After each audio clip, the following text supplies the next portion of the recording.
आइए बच्चों, आज हम लोग अध्ययन करेंगे एटॉमिक स्ट्रक्चर का। ये आखिरी टॉपिक है, तो 2-3 टॉपिक, लेकिन आज का वीडियो आखिरी वीडियो होगा जिसमें हम लोग बात करेंगे हाइजेनबर्ग अनसर्टेनिटी प्रिंसिपल का।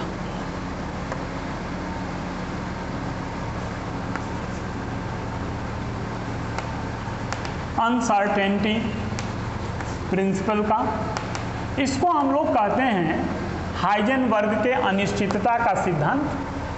हाइजेनबर्ग ने किसी सूक्ष्म मूवेबल पार्टिकल के लिए यह सिद्धांत दिया और बताया कि किसी सूक्ष्म गतिशील कण के लिए उसके स्थिति और संवेग दोनों का एक साथ यथार्थ निर्धारण संभव नहीं है। It means delta x into delta p is greater than equal to h upon 4 pi. ये डेल्टा एक्स जो है, where delta x is equal to uncertainty of position, स्थिति की अनिश्चितता है। Delta p is equal to uncertainty of momentum and h upon 4 pi is constant। परमाणु के इस जो कमेंट्स हैं इन परमाणु के फंडामेंटल पार्टिकल के बारे में, इस कमेंट के बाद परमाणु बदलने लगा है और इसके बाद नया कॉन्सेप्ट आने वाला है, जिस कॉन्सेप्ट को लाने का जो श्रेय है वो श्रोडिंगर को जाता है। आइए हम लोग श्रोडिंगर को देखें कि ये कौन थे। तो इसी से श्रोडिंगर के कॉन्सेप्ट से ही एक बात सामने निकल के आती है और वो है कॉन्सेप्ट ऑफ आर्बिटर। श्रोडिंगर जो थे उन्होंने बताया, अभी तक बताया जा रहा था कि इलेक्ट्रॉन पार्टिकल है, प्रोटॉन पार्टिकल है, उसके पार्टिकल नेचर की भी व्याख्या हो रही थी। थोड़ी सी बातें बदली हाइजेनबर्ग और डी ब्रोगली के कारण, लेकिन अब मामला जो है बिल्कुल ही बदल गया। श्रोडिंगर ने बताया कि ऐसा नहीं है, इलेक्ट्रॉन का कन्फर्मेशन नहीं है कि ये मिलेगा कि नहीं मिलेगा। उसने कहा कि आधुनिक परमाणु मॉडल जो इसी के श्रोडिंगर के कॉन्सेप्ट के आधार पर है, उसमें यही बताया गया कि परमाणु के न्यूक्लियस के चारों ओर फैले विशाल ऋणावेशित क्षेत्र में जहां इलेक्ट्रॉन पाए जाने की संभावना सर्वाधिक होती है, उसे हम लोग इलेक्ट्रॉन क्लाउड या ऑर्बिटल कहते हैं। यानी सब जगह इलेक्ट्रॉन पाया जाना संभव नहीं है और जहां संभव है वहां भी निश्चित नहीं है। इलेक्ट्रॉन की ये व्यवस्था तरंग फलन के आधार पर है और तरंग फलन को श्रोडिंगर ने साई से सूचित किया और बाद में मैक्स बोर्न ने बताया कि ये तरंग फलन का जो मॉडुलस होता है, इसका स्क्वायर इलेक्ट्रॉन डेंसिटी के या इलेक्ट्रॉन पाया जाएगा कि नहीं इसके संभावना के समानुपाती होता है। और इसी के आधार पर यह बताया जाता है कि इस जगह में इलेक्ट्रॉन मिलने की संभावना है या नहीं है। इसके लिए एक इन्होंने समीकरण भी दिया, हालांकि उस समीकरण को पढ़ना नहीं है, लेकिन उस समीकरण को हम लोग उसका आधार तो जान ही सकते हैं। उसका आधार था operator H psi is equal to E psi। इसी को आधार बना करके और एक समीकरण दिया। ये H जो है एक ऑपरेटर है, इसको हैमिल्टोनियन ऑपरेटर के नाम से जाना जाता है।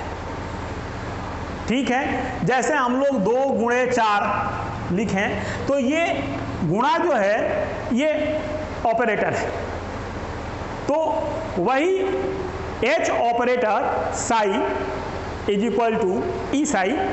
तो ये E psi जो है वो टोटल एनर्जी है और ये हैमिल्टोनियन ऑपरेटर से प्राप्त किया गया ऊर्जा है।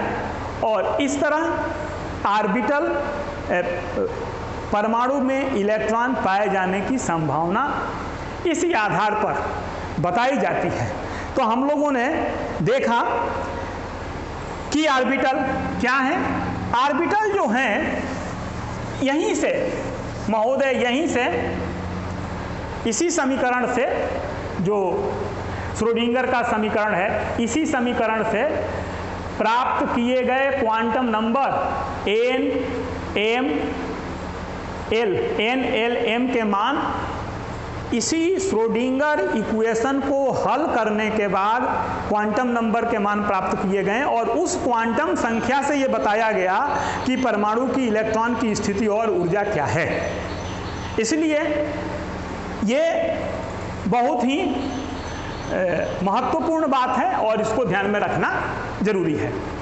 अब हम लोग शेप की बात करेंगे कि शेप ऑफ एस ऑर्बिटल का शेप क्या है। तो एस ऑर्बिटल का जो शेप है वो गोल है। एस ऑर्बिटल का शेप जो है वो गोल है और इसमें कोई दैशिक समस्या नहीं है दिशा की। इसके लिए n का मान जो होता है वो चाहे जो भी हो, l का मान जो होता है वो 0 होता है। और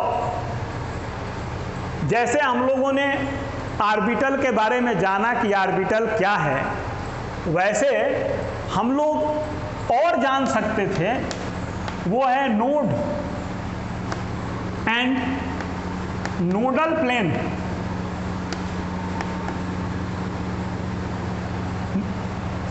ऑर्बिटल क्या है? तो परमाणु न्यूक्लियस के चारों ओर इलेक्ट्रॉन पाए जाने की संभावना जहां अधिक है उसको हम लोग कहते हैं ऑर्बिटल, और जहां इलेक्ट्रॉन पाए जाने की संभावना 0 है उसको हम लोग कहते हैं नोड। और जिस तल में 0 है उसको बोलते हैं हम लोग नोडल प्लेन। नोड जो होते हैं वो 2 प्रकार के होते हैं। एक को बोलते हैं एंगुलर नोड्स, और दूसरे को बोलते हैं हम लोग रेडियल नोड्स। एंगुलर नोड्स बराबर होता है L के और रेडियल नोड्स बराबर होता है N - L-1 के। इस दोनों फार्मूला से हम लोग नोड्स की संख्या निकाल सकते हैं। तो जैसे यहाँ n बराबर 0, L बराबर 0 है, तो इसका एंगुलर नोड्स जो होगा वो भी 0 होगा और रेडियल नोड्स भी होगा वो भी 0 होगा। कब? जब n का मान 1 होगा तब। तो सीधे L का मान तो 0 है तो n-1 हो जाएगा। L का मान परमानेंट 0 होता है, तो हम लोग इसके लिए फॉर S के लिए हम लोग रेडियल का फार्मूला बदल सकते हैं और रेडियल नोड्स बराबर लिख सकते हैं n-1, ऐसा लिख सकते हैं। तो हम लोगों ने देखा कि इसकी आकृति गोल होती है, इसमें दैशिक गुण नहीं होता है, इसके L का मान 0 होता है, इसके एंगुलर नोड्स हमेशा 0 होते हैं, लेकिन n का मान जब बढ़ता है तो रेडियल नोड्स के मान आएंगे, मिलेंगे आपको। जैसे यहाँ 2 हो जाए तो रेडियल नोड्स का मान 1 हो जाएगा। उसके बाद जैसे जैसे कोष की संख्या बढ़ेगी, परमाणु का न्यूक्लियस जो है उससे दूर इलेक्ट्रॉन होगा, तो वहाँ जो s ऑर्बिटल होगा उसकी ऊर्जा अधिक होगी। आप विचार करें, बहुत सिंपल सी बात है कि आप अपने न्यूक्लियस से, अपने पेरेंट से जितने दूर होते हैं आप उतने ही ऊर्जावान होते हैं, आपकी स्टेबिलिटी उतनी अधिक होती है। ये तमाम सारी बातें हम लोग समझ सकते हैं कि जितने दूर होंगे आकार बड़ा होगा और ऊर्जा भी बड़ी होगी। हम लोग दूसरे शेप के बारे में जान सकते हैं, और वो दूसरा शेप है, उसको हम लोग बोलते हैं be shape of p orbital. P orbital का शेप। अब पी ऑर्बिटल का शेप क्या है? तो पी ऑर्बिटल जो होता है वो दैशिक होता है, और इसकी आकृति जो होती है वो डबल डंबल के आकार की होती है, एक डंबल और एक डंबल, ऐसे डबल डंबल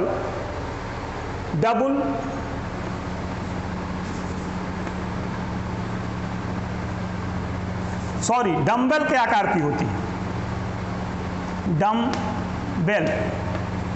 डबल डंबल के आकार का डी होता है। तो एक ये डंबल है, डंबल का अर्थ होता है डमरू जैसा, तो चाहे जैसे बना दें हम लोग, 2 गोला बना दें, उनको अटैच कर दें, तो ये एक और ये एक 2। इसमें 3 पी ऑर्बिटल होते हैं। पी एस ऑर्बिटल में एस उपकोष के पास एक ही ऑर्बिटल होता है, एक ही एस ऑर्बिटल, लेकिन पी उपकोष के पास 3 पी ऑर्बिटल होते हैं, 1 2 3। एक ऑर्बिटल में, ये जो ऑर्बिटल जहाँ इलेक्ट्रॉन पाए जाने की संभावना अधिक होती है, वहाँ एक ऑर्बिटल में 2 इलेक्ट्रॉन होते हैं, और दोनों इलेक्ट्रॉन विपरीत चक्रण के होते हैं। ऑर्बिटल को हम लोग इलेक्ट्रॉन क्लाउड भी कहते हैं, इलेक्ट्रॉन मेघ। तो हम लोग देख रहे हैं कि 2 इलेक्ट्रॉन है। तो ये दैशिक प्रकृति के आधार पर px, py और pz के द्वारा इसको सूचित किया जाता है। जैसे इसको हम लोग px कहें, x एक्सिस है, तो इसको हम लोग pz कहें, ये z एक्सिस है, तो इसको हम लोग py कहें, ऐसे। तो ये py है और ये pz है, तो px, py, pz, इसकी भी ऊर्जा और इसका भी आकार न्यूक्लियस से दूरी बढ़ने के साथ साथ बढ़ती है। इसके बाद हम लोग बात करेंगे तीसरे शेप के बारे में, और वो शेप होगा शेप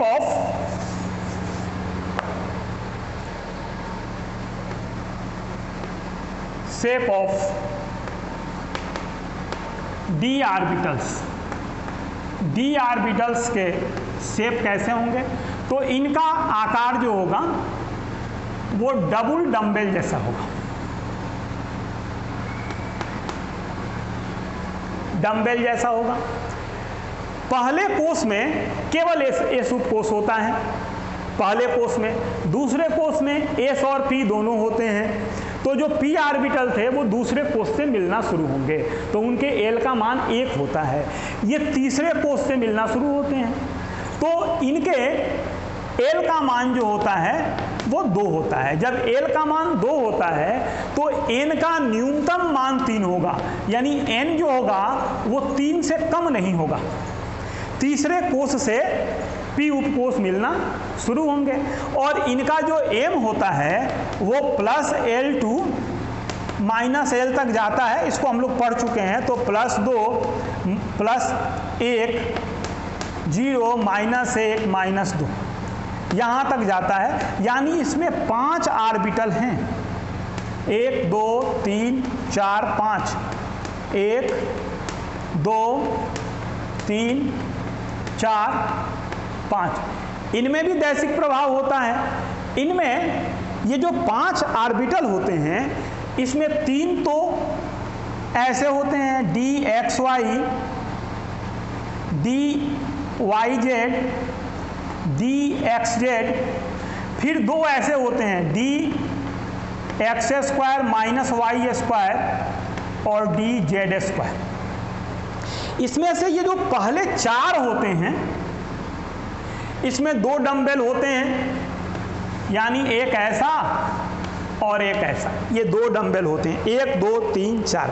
लेकिन जो dz² होता है, इसमें दोनों डंबल एक के ऊपर एक होते हैं, इसको हम लोग कहते हैं dz²। ये तो इसमें 2 ही डंबल होते हैं, शेष में 4 डंबल होते हैं। dxy में ये जैसे x एक्सिस है, ये y एक्सिस है, तो जो xy है इसमें x और y के बीच में ये डंबल होते हैं 45 डिग्री पर, देख रहे हैं ना। dyz है, तो अब ये dy है, ये z है, तो इसमें y और z के बीच में होते हैं। और dxz है, तो ये x है, ये z है, और तब ये dxz है। लेकिन dx² y² है, तो ये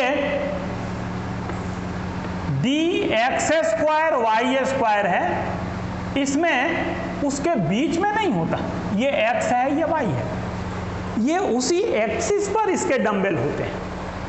तो ये इस तरह से इसका रिप्रेजेंटेशन होता है। F के पास भी 7 ऑर्बिटल होते हैं, लेकिन उनका रिप्रेजेंटेशन संभव नहीं है कि हम लोग यहाँ 2D में कर सकें। और उनके लिए ये जो निर्धारित दैशिक निश्चितता के आधार पर, दिशा के निश्चितता के आधार पर ये जो कार्तीय तल पे इनको रिप्रेजेंटेशन हुआ है, उसमें वैकल्पिक रिप्रेजेंटेशन भी हैं। तो हम लोगों ने देखा कि शेप ऑफ d ऑर्बिटल, उसके बाद हम लोग बात कर सकते हैं कि शेप ऑफ d ऑर्बिटल के बाद शेप ऑफ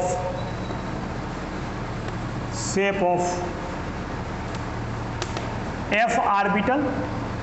f ऑर्बिटल, तो f ऑर्बिटल की कहानी यही है कि f ऑर्बिटल शुरू कहाँ से होता है, तो चौथे कोश से, यानी n का मान 4 होना तो आवश्यक ही है। तो इसके l का मान 3 होता है, और तब m का मान जो होता है +3 +2 +1 0 -1 -2 -3, ऐसे कुल 7 ऑर्बिटल होते हैं। ऐसे 1 2 3 4 5 6 7, इनको जो सूचित किया जाता है dx x² -y², dy x² -y², dz x² -y², ऐसे dz क्यूब, फिर dxy z, dz y², dy dz y², dx z²। इस तरह और वैकल्पिक भी हैं, उनके द्वारा इन्हें सूचित किया जाता है। तो हम लोगों ने देखा कि ऑर्बिटल को रिप्रेजेंट कैसे करते हैं, ऑर्बिटल के शेप कैसे होते हैं। इसके बाद हम लोग बात करने वाले हैं stability of half field and full filled orbital, इसकी बात होगी। देखिए, इसके साथ साथ मैं बताता चलूं कि एक ही उपकोष के जितने कक्षक होते हैं वो सारे कक्षक की ऊर्जा एक सी होती है, उसको हम लोग डीजेनरेट कक्षक कहते हैं, तथा उनका यह गुण डीजेनरेसी कहलाता है। Degenerate orbital and degeneracy, degenerate orbital and degeneracy, जेनरेसी। तो ये डीजेनरेसी और डीजेनरेट ऑर्बिटल क्या है? तो अगर ये डी उपकोष हैं और डी उपकोष में ये कक्षक हैं और ये कक्षक में अगर ये इलेक्ट्रॉन हैं, तो ये सभी इलेक्ट्रॉन जो हैं सभी कक्षकों के, ये सभी इलेक्ट्रॉन ऊर्जा में समान होंगे। यही डीजेनरेट और डीजेनरेसी है।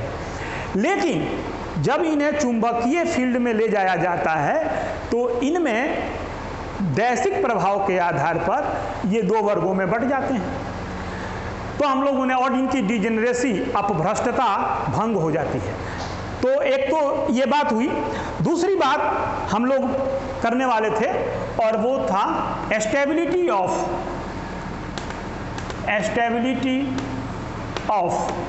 Half field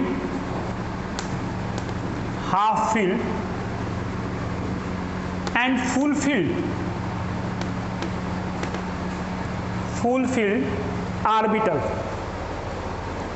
full field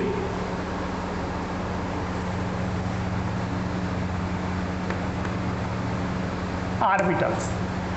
half field और फुल फील्ड ऑर्बिटल्स की जो स्टेबिलिटी है उसके बारे में हम लोग बात करने वाले हैं। अब हाफ फील्ड स्टेबिलिटी और फुल फील्ड की स्टेबिलिटी का क्या मतलब है? तो ये उपकोष हैं, ये यदि P है तो इसमें इलेक्ट्रॉन की संख्या 1, 2, 3 है, तो इसको बोलते हैं हाफ फील्ड।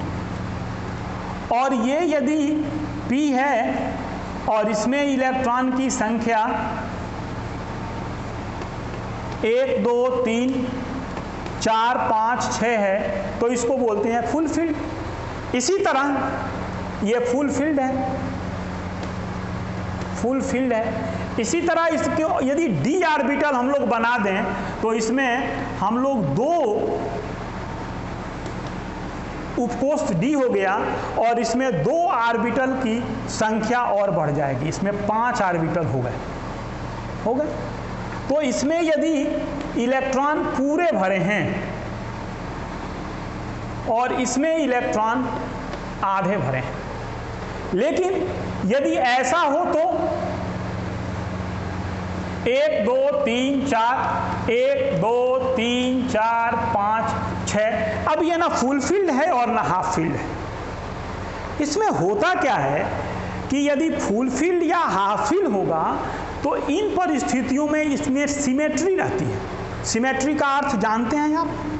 सिमेट्री का अर्थ होता है कि इनमें सममितता रहती है, हिंदी में उसको सममिति कहते हैं। एक जैसे ये हैं और जब भी एक जैसे लोग होते हैं तो उनके बीच में आना जाना होता है, विनिमय होता है, एक्सचेंज होता है। आपके पड़ोस में आपके जैसे लोग होते हैं तो उनके साथ आपका एक्सचेंज होते रहता है, कुछ देते हैं उनके यहाँ, उनसे कुछ लेते हैं। वैसे इनके यहाँ भी होता है।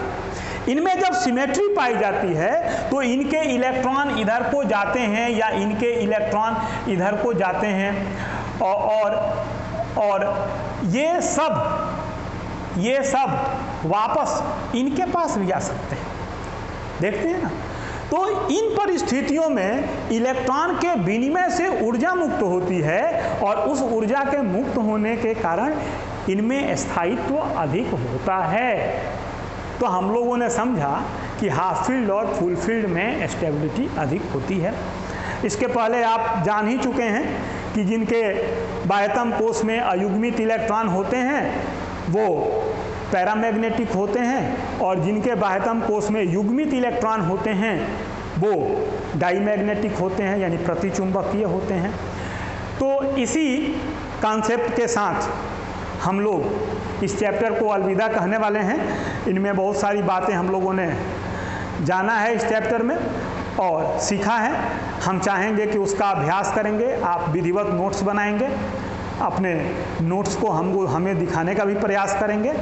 अधिक से अधिक लोग वीडियो देखेंगे, बार बार देखें, जितने बार समझ में ना आए उतने बार देखें। बहुत अधिक कठिनाई हो जाए तो हमसे भी बात कर सकते हैं, कमेंट्स भी कर सकते हैं, इसके लिए आप स्वतंत्र हैं। लेकिन समय ऐसे व्यतीत नहीं करेंगे, जरूर कुछ ना कुछ अध्ययन करते रहेंगे, पढ़ते रहेंगे, सीखते रहेंगे और फिर मिलेंगे अगले वीडियो में अगले चैप्टर के साथ। आज बस इतना ही।